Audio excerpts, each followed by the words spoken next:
Assalamualaikum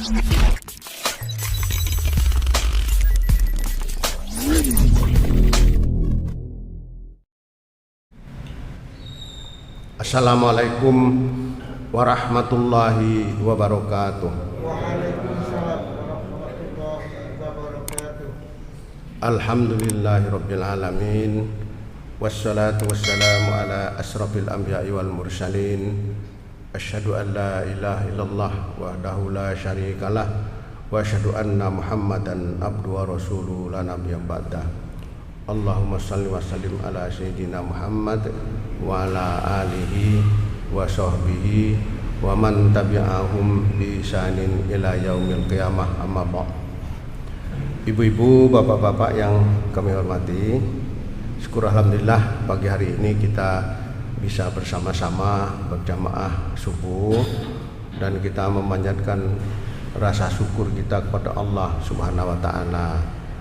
Mudah-mudahan dengan rasa syukur ini kita ditambah kenikmatan oleh Allah Subhanahu wa taala, kita mendapatkan keselamatan di dunia wal akhirah. Amin. Kedua kalinya salawat dan salam kepada junjungan Nabi besar kita Muhammad sallallahu alaihi wasallam yang telah membawa risalah Islamiyah ini kepada kita semua sebagai rahmatan lil alamin bagi kita. Mudah-mudahan kita menjadi pengikutnya yang taat dan insya Allah mendapatkan syafaat beliau besok di yaumil akhir. Amin. Ibu bapak jamaah rahimakumullah, kalau kemarin kita berbicara soal homer, sekarang kita lanjutkan berkaitan dengan makanan. Saya bacakan surat Al-A'raf 31. A'udzubillahi minasyaitonirrajim. Bismillahirrahmanirrahim. Ya bani adama khuzu zinatakum inda kulli masjid wa kulu washrabu wa la tusrifu innahu la yuhibbul musrifin. Dalam ayat ini, wahai anak cucu Adam, ya bani Adam, wahai anak cucu Adam, keturunan Adam, yaitu semua umat manusia ini, kita semua, khuzu zinatakum inda kulli masjid, pakailah pakaianmu yang bagus pada setiap kali kamu ke masjid. Nah kemudian baru yang ini baru wakulu washrobu, dan makanlah, minumlah, wala tusrifu, tetapi jangan berlebih-lebihan. Innahu la yuhibbul musrifin, sesungguhnya Allah tidak menyukai orang yang berlebih-lebihan. Jadi surat Al-A'raf 31 ini yang pertama seruan agar kita ke masjid berpakaian yang bagus. Jadi orang-orang kadang-kadang lupa, wah menutup aurat itu kan hanya dengkul sama pusar. Ini babnya lain. Bab aurat itu ada sendiri, adab berpakaian ada sendiri, adab dan kaifiat sholat juga ada sendiri. Jadi begitu mau sholat, aurat yang ditutupkan ini, nah itu babnya lain. Bab aurat itu berarti aurat yang tidak boleh dilihat walaupun sesama jenis, itu ada batasnya, itu bab aurat. Ya, bab berpakaian juga ada berpakaian, dan ini adab kita sholat. Jadi berpakaianlah yang bagus, yaitu zinatakum inda kulli masjid, pakaian yang bagus setiap kamu ke masjid. Ya ini kita belum sampai ke bab makanan. Alhamdulillah di masjid kita ini ada, apa Pak itu namanya Pak? Tempat pakaian itu loh, yang pakai kaos umpamanya ganti. Saya punya teman Boyolali, temannya itu temannya pas mampir ke ini sholat, dia disuruh berganti karena di kaosnya ada tulisan, di belakang ini ada tulisan oleh takmir. Saya tidak tahu persis yang nyuruh siapa, tapi ini ceritanya itu betul-betul sahih nih, sebab orangnya saya tahu persis dan saya kenal teman. Cuma dia menceritakan temannya kesini merasa bersyukur masjid di Mojosongo Jalan Jaya tertib loh, sampai saya itu sedih sekali, pakai kaos itu disuruh pakai kuku. Nah itu dia merasa bersedih karena pakaiannya tidak memenuhi syarat. Itu yang bagus. Tapi yang sebaliknya ada yang nesu, ngarep sholat kok tinggal malah tinggal mulih juga ada, ya toh. Kemungkinan, tapi kalau di sini saya belum tahu ceritanya. Tapi yang tadi betul-betul saya tahu persis. Jadi dia merasa bersedih dan dia salut dan kagum. Di sini dicepaki pakaian koko. Bagi yang mereka berkaos atau kaosnya ada tulisan, pakai itu dia sedih sekali karena tidak bisa mentaati dengan baik. Tapi di sini bagus. Nah juga ada juga yang disuruh malah mutung, itu ada. Dan memang kisah masjid itu aneh-aneh kok Pak. Jadi di medsos itu ada orang yang mau bantu 200.000, lah kok takmirin nesu-nesu itu kan terlalu didramatisir. Kamu saja kehidupanmu gitu kok mau bantu masjid, itu takmir mana itu, saya pikir terlalu digawe-gawe itu loh, didramatisir ya toh. Itu ndak ada takmir mau dibantu kok takon duitmu soko ngendi, itu ndak ada itu. Apalagi kalau melihat orangnya pakaiannya sederhana, ketok compang-camping, ditakok kamu itu masih sulit kok mau bantu masjid, urus uripmu dewe, itu ndak ada itu ya. Jadi kalau kita melihat medsos itu ya tolong selektif lah ya ta. Jadi ini persoalan masjid ini memang kadang-kadang didramatisir, dibuat-buat, digede-gede ke. Ada lagi di masjid itu orang yang pakai HP berdering, takmirnya marah di dalam ini di medsos, terus dia pulang, aku mau nih masjid, malah dia ke hiburan malam, ke night club dan lain sebagainya gitu, melalui pelek. Jadi ngapain ke masjid? Di masjid tidak dihormati, tidak dihargai. Itu kan di medsos itu Pak ya. Tapi itu benar tidak kan wallah alam. Kayak sinetron itu juga Pak, hapus-hapusan loh Pak. Sinetron ada seorang yang sakit di rumah sakit ya, ada pasien, ada di situ ada ayahnya, ada pamannya, ada budenya, ada calonnya. Ya, ini contoh sinetron yang tidak masuk akal. Kalau saya itu sinetron kita kadang-kadang tidak mendidik. Dokter itu ketemu keluarga pasien di mall, cerita saudaramu itu kena penyakit parah loh, begini. Loh, dokter itu ketemu hadap-hadapan saja belum tentu ngomong gitu, kok ketemu di mall bisa bercerita begitu, kan sudah tidak, itu sudah sangat mustahil ya. Jadi sinetron itu harus hati-hati betul itu, karena itu membentuk sikap mental kita juga. Lagi ngomong gitu, calonnya tuh di sana omongan dokter karo kisah kerungu lah, di mall itu jarak 10 meter, jarak 2 meter sudah tidak kedengaran kok di sana. Tiba-tiba calonku penyakit kanker tuh, padahal dia mendengar di sana. Ini kan ya, kita harus selektif itu ya, sinetron kita. Maaf ya Pak ya. Jadi kita dulu pernah diskusi tentang aspek edukasi tontonan ini ya. Jadi tonton ini menyimpang sedikit dari topiknya, tapi ini perlu kita perhatikan juga. Sebab apa? Kaitannya seperti tadi, berita atau expose takmir masjid di medsos itu terlalu mengada-ada. Nah, yang ada tapi sulit dicerna, ini saya mohon maaf itu teman-teman yang kemarin bersama-sama ke masjid di Sragen itu. Saya selaku takmir ya, kalau saldo 0 itu kalau sekali saja bisa dari aspek pembukuan loh. Masuk 10 juta, keluar 10 juta. Ya ta? Bulan Januari. Kalau Februari, Maret, April 00 terus itu dari aspek pembukuan sulit, apalagi kalau ada pengeluaran tak terduga. Itu dari mana uangnya? Pembukuannya gimana? Ada orang kehilangan sandal, diantar ke toko, dibelikan yang sama persis. Oke, itu bagus.